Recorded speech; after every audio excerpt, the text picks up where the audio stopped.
Hello friends, இந்த வீடியோவில் என்ன பார்க்க போகிறோம்னா நம்ம குட்டி குட்டி ஃப்ரேசஸ் தாங்க பார்க்க போகிறோம்.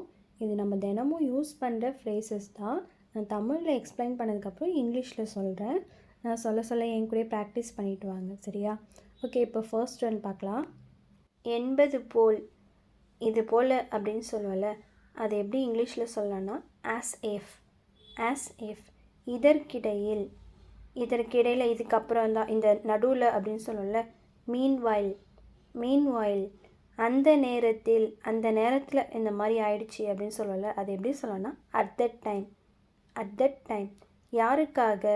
யாருக்காக இதெல்லாம் அப்படின்னு சொல்லி கேட்போம்ல. ஃபார் ஹூம். இருந்தாலும் அப்படின்னா ஈவன் தோ. எப்பொழுதும், எப்போவுமே அப்படின்னு சொல்லுவோம்ல. வென்னவர். என்னோட கருத்து படி அப்படின்னு சொல்லுவோம்ல. அது எப்படி சொல்லலாம்? In my opinion. மீண்டும் திரும்ப அதே பண்ணுறேன் அப்படின்னு சொல்லல. Over and over. இருந்தாலும் மட்டுமே, இது இருந்தால் மட்டுமே அப்படின்னு சொல்லல. Only if.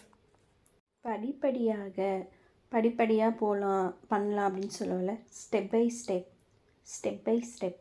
மேலும், இதுக்கு மேலும் அப்படின்னு சொல்லும்போது மோரோவர்.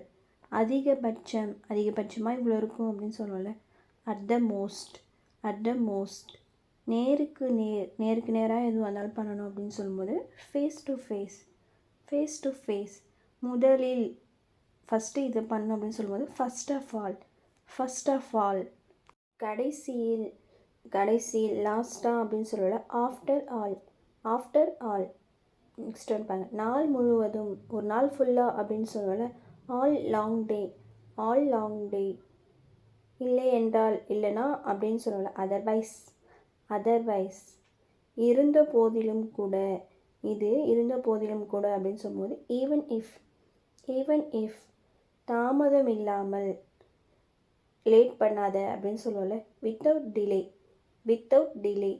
ஒரு வாரத்திற்குள். இது எப்படி சொல்லலாம்? ஒரு வாரத்திற்குள் அப்படின்போது, ஒரு வாரத்துக்குள்ளே அப்படின்போது வித்தின் எ வீக். தொடர்ந்து ஒரு விஷயம் பண்ணு அப்படின்னு சொல்லும்போது கேரி ஆன். அதுக்கு பதிலாக தான் இது அப்படின்னு சொல்லும்போது இன்ஸ்டெட் ஆஃப். இந்த நாட்களில் தான் அப்படின்னு சொல்லுவோம்ல. அது எப்படி சொல்லலாம்னா தீஸ் டேஸ். இதுவே அந்த நாட்களில் அப்படின்னு சொல்லும்போது தோஸ் டேஸ். அது வரைக்கும் அப்படின்னு சொல்லுவோம்ல. அப்படின்னா அன்டில் தென். இருந்த போதிலும். இதுக்கும் இன்னொரு மீனிங் இருக்குது. இருந்த போதிலும் அப்படின்னா இன்ஸ்பைட் ஆஃப். அதன்படி தான் நம்ம பண்ணணும் அப்படின்னு சொல்லும்போது அக்கார்டிங் டு. பிறகு என்ன, அப்புறம் என்ன அப்படின்னு சொல்லி கேட்போம்ல. Then what. அந்த இடத்துலையே ஏதோ ஒரு விஷயம் ஆயிடுச்சு அப்படின்னு சொல்லும்போது ஆன் த ஸ்பாட். எப்பயும் போல் இரு, எப்பயும் போல் பண்ணு அப்படின்னு சொல்லல. As always. இறுதி வர, கடைசி வரைக்கும் அப்படின்னு சொல்லும்போது அன்டில் த எண்ட். மிகவும் எளிதாக, ரொம்பவே ஈஸியாக இருக்கணும் அப்படின்னு சொல்லுவோம்ல. Much easier. தவறுதலாக, தப்பாயிடுச்சு, இது மிஸ்டேக் ஆகிடுச்சு அப்படின்னு சொல்லலை. By mistake. அடுத்த கொஞ்சம் நாட்களில் இது பண்ணிடலாம் அப்படின்னு சொல்லுவோம்ல. அது எப்படி சொல்லலாம்னா நெக்ஸ்ட் ஃபியூ டேஸ். மிக விரைவில், சீக்கிரமாக அப்படின்னு சொல்லும்போது வெரி சூன். ஒரு முறையாவது, ஒரு தடவையாவது பண்ணு சொல்லுவோம்ல. At least once. இப்போலேருந்தே ஸ்டார்ட் பண்ணலாம் அப்படின்னு சொல்லும்போது ஃப்ரம் நவ் ஆன். இப்போலாம் அப்படின்னு சொல்லுவோம்ல. நவ்வே டேஸ். நெக்ஸ்ட் ஒன் பாருங்கள்.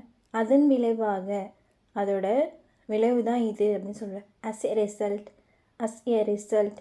இணைந்து, அது கூட சேர்ந்து அப்படின்னு சொல்லும்போது அலாங் வித். இது வரைக்கும் அப்படின்னு சொல்லுவோம்ல. so far. தவிர அப்படின்னு சொல்லும்போது அப்பார்ட் அப்பார்ட் ஃப்ரம், மொத்தத்தில் அப்படின்னு சொல்லுவோம்ல. ஆன் த ஹோல், ஒத்துக்கொள்ளுதல். ஏதோ ஒரு விஷயம் ஒத்துக்கிறோம்ல, அது எப்படி சொல்லலாம், ஒரு விஷயத்துக்கு கூட ஒத்துக்கும் போது அக்ரி வித், வெளி கொண்டு வருதல். ஒரு விஷயம் வெளியே எடுத்துகிட்டு வருது அப்படின்னு சொல்லும்போது bring out. திரும்பவும் செய், அதையே திரும்ப செய்ய அப்படின்னு சொல்லும்போது do over. புரிந்து கொள்ளுதல், புரிஞ்சிக்கிறோம்ல, அது எப்படி சொல்லலாம்னா figure out. மீண்டும் வருதல், திரும்ப வருது அப்படின்னு சொல்லும்போது get back. மீண்டும் வருதல். தேடுதல், இது எப்படி சொல்லலாம், look for. தேடுறதுனா look for. Last ஒன்று பாருங்கள், எச்சரிக்கை அப்படின்னா லுக் அவுட். ஓகே ஃப்ரெண்ட்ஸ், இந்த 50 phrases உங்களுக்கு ரொம்பவே யூஸ்ஃபுல்லாக இருக்கும்னு நினைக்கிறேன். தேங்க்யூ.